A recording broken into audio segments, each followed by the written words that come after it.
Araky ny soratra izay navoaka ny pejy CRJN moa dia tsy hita tao aorian'ny olana ara-pianakaviana izy mirahavavy ireto izay hitantsika amin'ny ireto sary ireto. Mpirahavavy samy mbola tsy ampy taona no karohina fatratra, tsy hita nanomboka ny andron'ny talata 3 febroary lasa teo raha ny vaovao izay navoaka ny CRJN. Niala tao antranony ao Ampandrana Est izy roa vavy ireto dia ifitahina 13 taona sy harena 15 taona. Araka ny fanazavana dia salama saina tsara izy ireo. Marihina fa olana ara-pianakaviana no voalaza fa nitaraka ny fialan izy roa vavy tao antranony. Niresaka solika sy ny vidiny kosa dia niakatra ny vidiny solika. Niakatra avokoa ny vidiny solika manomboka anio 5 febroary 2024 araky ny nambarany eo anivony OMH. Lasantsy niakatra 105 ariary ny litatra raha toaka 707 ariary izany teo aloha. Izany hoe 30 ariary no fiakarany. Ny solika fandrehitra kosa dia niakatra 703 ariary ny litatra raha toaka 203 ariary izany teo aloha. Izany hoe niampy 700 ariary ny fiakarany. Ny gazoil kosa dia niakatra 704 ariary ny litatra raha toaka 707 ariary izany teo aloha. Izany hoe niampy 700 ariary ihany koa ny fiakarany. Ny androny 4 febroary 2024 teny amin'ny lampam-panjakana Ambohitsirohitra nisy ny fiarabany ireo mpikambana ao amin'ny Akademia Malagasy ny filohan'ny fanavoazana Repoblika sy ireo mpanolontsaina avo ny fanavoazana 4 mirahalahy noho ny taona vaovao 2024. Ireto sary vitsivitsy hitantsika ireto moa dia ny sary nanamarika izany fiarabany ireo mpikambana ao amin'ny Akademia Malagasy izany. Raha ary manana Patrick moa dia nivahiny tao amin'ny radio Antsiva betsaka ny zavatra izay nolazainy ity mpanolontsaina teknika ny Prime Ministre ity. Nilazalaza ny mikasika tiko izy, nilazalaza ihany koa ny mikasika ny filoha teo aloha Ravalomanana Marka. Nambarany fa tsy manana olana amin'ny fanokafana ny tiko ny fanjakana fa mila manaraka lalàna fotsiny hoe Patrick Raharmanana raha nanontanian'ny namana Michel Ralbert ilay mpanao gazety ny radio Antsiva ny disadisa misy eo aminy sy ny Mark Ravalomanana ity mpanolontsaina teknika ny Prime Ministre ity. Ndeha mo arantsika kely ny inspirere mikasika an'izay ny ampahany raha ny marimarina kokoa. Andriamatoa Patrick Raharmanana ina marina ny tena lonolony misy eo aminao sy Andriamatoa Mark Ravalomanana ny hoe ianao zany ny tena manohana tsy voa isokafany zany tiko any Mark Ravalomanana zany. Tsara le fipetraky ny raha zangy tsy mandraikitra ny tiko e. Tsisy andraikitro na ny ray segondra ary mahakasika ny tiko. Raha tsy hoe manondrana volamena nga ny tiko dia manantona anandray dia resaka hafa. Fa ny resaka nataoko tamin'iny dia mazava tsara namana Michel Ralbert.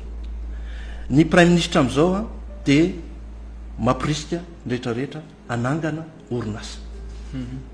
Ary ny teniko tamin'iny dia hoe atsangany ny orinasa ara-dalàna, manara lalàna. Fa navadika politika moa le izy hoe sokafo ny tiko Patrick Raharmanana tsy manaiky sokafo ny tiko androany mbola manamafy sokafo ny tiko e. Ary za zao androany alohany andeha eto dia efa mahafantatra tsara hoe resaka fiskalité efa nisy fa nalefahana tanteraka hoe sokafo ary ny tiko. Raha resaka hoe etra zany tsy manana problema na etra mihitsy fanjakana amin'ny tiko. Sokafo raha pitsy maraina sokafo. Manaova recrutement 4000 personnes tsisy olana. Fa inona tena olana namana Ralbert satria avadika politika le izy dia ohatrany hoe victime mandray zany Mark Ravalomanana hoe tsy sokafana ny tiko ny fanjakana ankehitriny zany tsy manokatra azy. Nefa tiko zany anke ferraille andranomanelatra nga ao misy materiel vaovao sariny 10 taona lasa ngeno aseho hoe efa vonona ny tiko e. Reny hitantsika amin'ny gazety reny sariny Mark Ravalomanana efa 10 taona lasa reny. Za mihitsy ary nakan'ireny sary reny tamin'ny mbola gasy patriote ny tantanako. Fa raha ohatra izy efa vonona moroso tsisy tsara noho zany ange. Zany hoe tsy misy olana avy aty amin'ny fitondrana ve zany? Tsy manana olana amin'izany mihitsy amin'ny fitondrana. Mahazo manokatra izy fa manara lalàna. Ina le lalàna tokony arahany? Asa tsy naloha volany Jirama ohatra izy dia fanaraha izy amin'ny Jirama. Raha ozy ny Jirama efa fanainitra osanareo tiko tsy problème fanjakana zany. Raha miteny ny Jirama hoe alohanareo isaky ny roa volana io tsy haiko. Dia ohatran'izay koa ny any amin'ny impôt fantatro hoe efa nijery ihany koa ny fitondrana hoe ahoana zany problème na fiscalité ny tiko zany efa mivahany zany. Efa any aminy efa nalefany amin'ny tiko zany.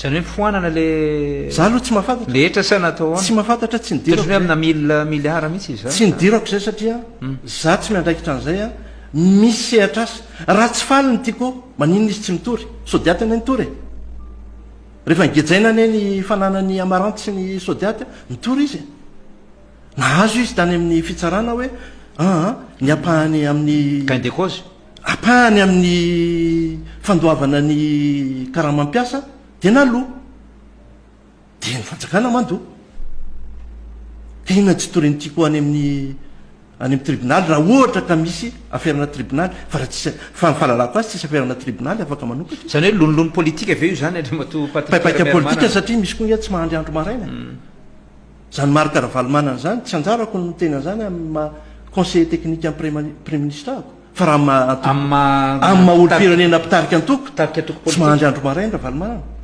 izy ve dia andry afaka roa taona dia izay no mahatonga azy mametraka hoe enimpolo andro fifidiana fa enimpolo andro fifidiana tsy alabato indray ve zany iny moa ny fanehoan-kevitra sy ny fanazavana izay noentiny Andriamatoa Patrick Raharmanana fandeha arisika iresadresaka indray ny mikasika ny ministry ny fitsarana misy ny fiarah-miasa ara-pitsarana any Maurice ny ministry ny fitsarana Fanirisoa Erinaivo any Maurice nanomboka ny andro ny alarobia 4 febroary 2024 ny ministry ny fitsarana malagasy Fanirisoa Erinaivo raha ny fantatra dia fitsidihana mikendry na hanamafisana ny fiarah-miasa ara-pitsarana eo amin'ny Madagasikara sy ny nosy Maurice izy ty teboka lehibe ao anatin'izany ny ady amin'ny fialana hetra sy ny kolokolo ara-toekarena ny tanjona dia ny fiarovana ny tombotsoa iombona ny vahoaka sy ny fahaleovantena ny toekarena malagasy zay ihany koa no namarana ny videontsika ry toboky vavy sy toboky lahy koa dia mankasitraka anareo na vita ny haino hatramin'ny farany ary mbola manentana anareo foana ny mbola hanaraka ny video manaraka izay alatsaka iatiny sesisesy zay fa tsy halavianay ny resaka hametra veloma izahay veloma vetivety fa tsy hoe akory veloma mandrakizay amin'ny manaraka indray no manao ny misimisy veloma ary toboky lahy veloma toboky vavy